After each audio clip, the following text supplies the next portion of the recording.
Ephraim, let's start with the NBA. Last night, the Brooklyn Nets won their 10th in a row. They beat the Hawks in Atlanta. They were down most of the games, came charging back in the third and fourth quarter, took a lead. Atlanta tied it. They win it at the end, and they hold on for 10 in a row. They are streaking. They're now the third best team in the Eastern Conference. They've won 10 in a row, and I believe 14 out of 15. Since Kyrie's been back, they've been balling. They started a little bit before he got there, obviously, from all the headache and noise and all the stuff that went on with Kyrie Irving and the Nets. But, Ephraim, are you impressed thus far? Because I'll tell you what, I am.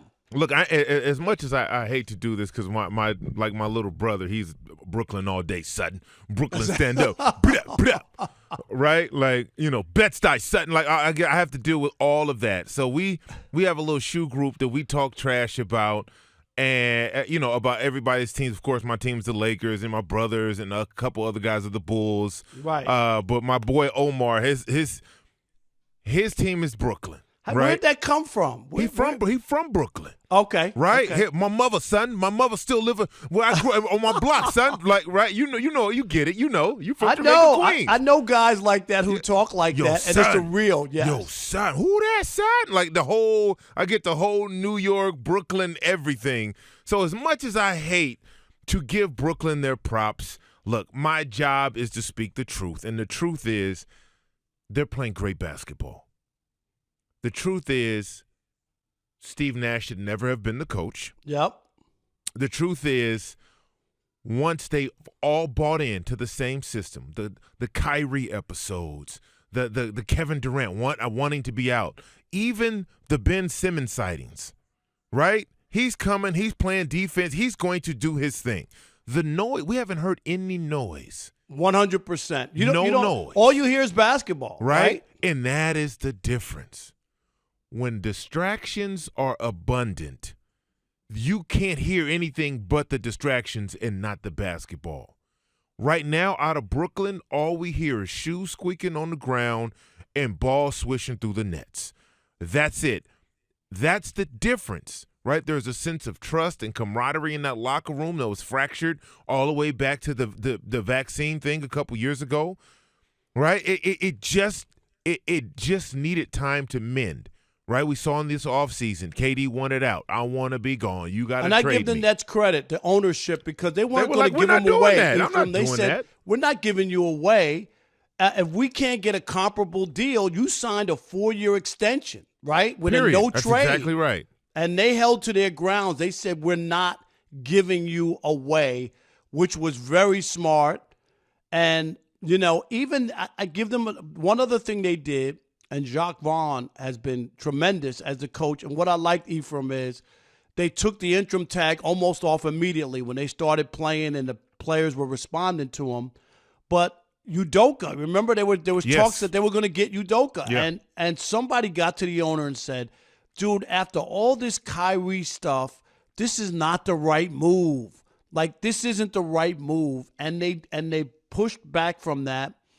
And the thing that when you look at this team, the pieces fit, and this is what they were supposed to be, Ephraim, from the beginning. Yep. Mm-hmm. This is what everybody thought when they would come together, but there were all the problems, distractions, injuries, vaccination. A lot of noise, man. Yeah, just all noise, and you can't always play through that. People think you can. No, it affects people, and finally – the only story coming out of Brooklyn is 10 wins in a row. That's it. Which nobody's done in the NBA this year. I'll tell you what.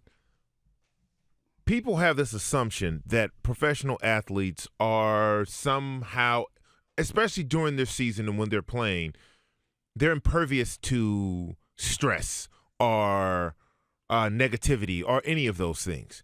As an athlete, the one thing you don't want to do is every time you sit down and address the media or in front of a microphone or a press conference, you don't want to answer questions about things that have zero to do with basketball.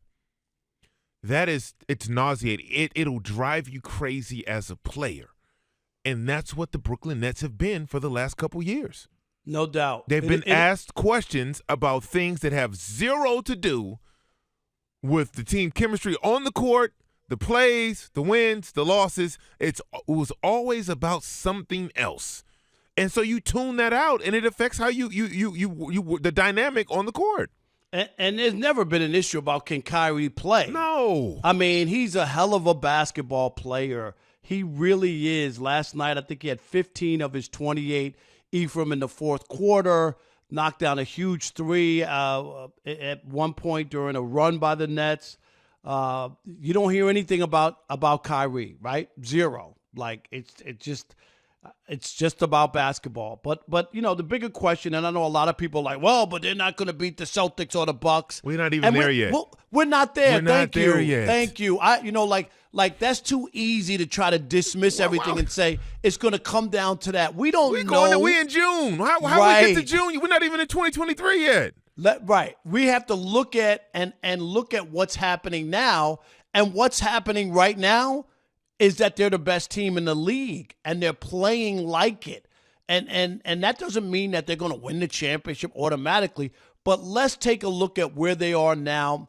And we want to hear from you, 877-99 on Fox, 877-996-6369. And are you impressed? What impresses you the most about the Nets? Is it Ben Simmons' resurgence? Is it Kyrie Irving being able to go? He had some dark days where people weren't sure, Ephraim, whether or not he's going to stick around, at one point. Or Kevin Durant for being able to suck it up and eat some humble pie. Asked for a trade, was denied. He could have sulked all year, right? Yeah. And he's playing an MVP. Yeah, it's crazy because if you hadn't been paying attention to the NBA, you wouldn't know that they had been on a 10-game winning streak. And that's the point. That's the point we made earlier in this segment is you're not hearing anything coming out of Brooklyn. They got their heads down, and they're playing basketball. No Ben Simmons. Oh, he's in, he's out, his back, his head. Nothing. Nobody's talking about any of that. No doubt. And I think that's the difference. All right, 877-99 on Fox. We want to hear from you. Yeah, we got Mark in Sacramento. You on the Odd Couple on Fox Sports Radio. What you got? Sacktown in the house, I see. What's up, Ephraim? What up, Sacktown? Whoop, whoop. Hey, what's up, Rob? How you? Yeah, I'm watching, and I have to tell you exactly what I've been seeing. Yes, tell me. I'm impressed, and I'll tell you who I'm impressed with.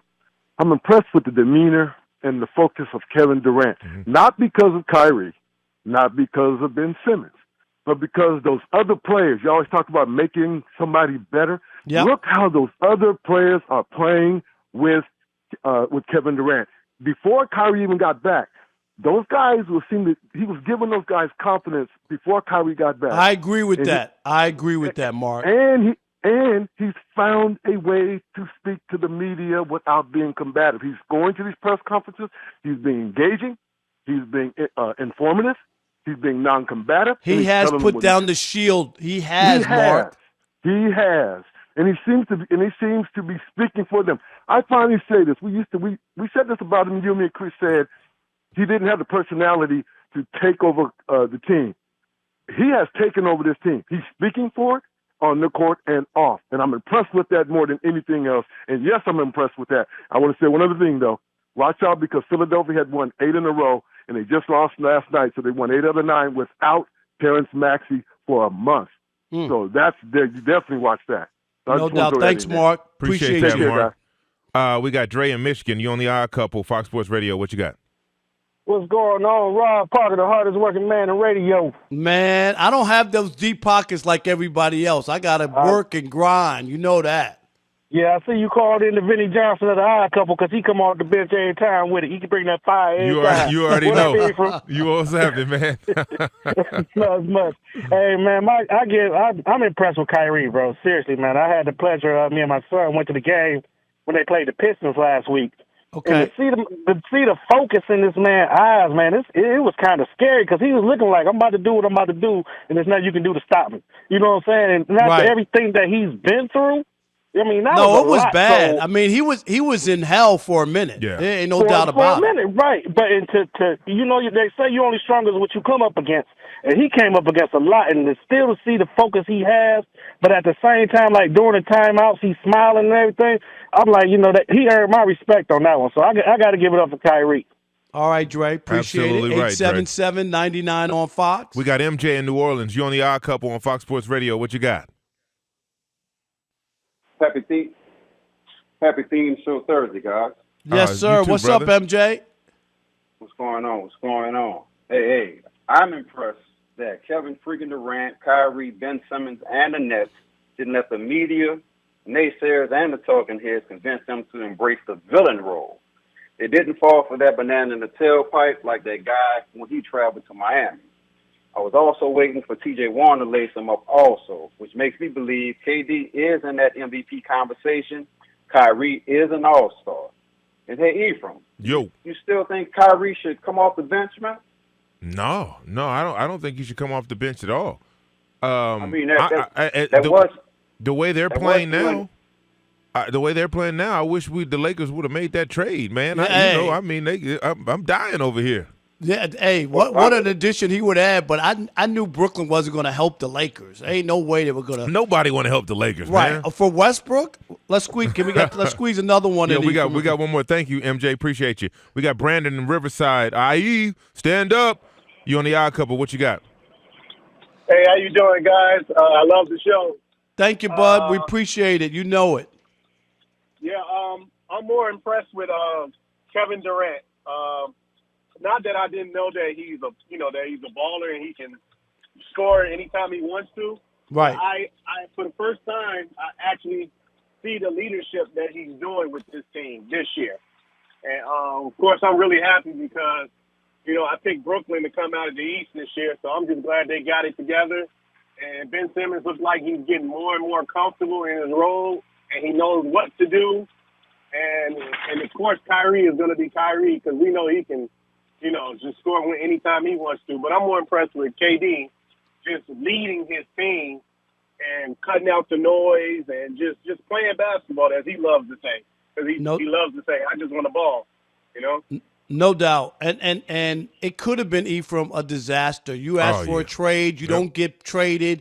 You sulk all year. You don't give your all. You're trying to get traded. He could have just played like dog do, right? To say, I'm not playing here. The thing that I've noticed out of all three, their big three, Ben, Kyrie, KD, is maturity, right? And I'm not talking about maturity as these grown men. I'm talking about maturity as a teammate and as an athlete, right? The maturity that's set in to where you're able to block out the noise and just focus on your job, right? And that's why they're having the success they're having. No doubt.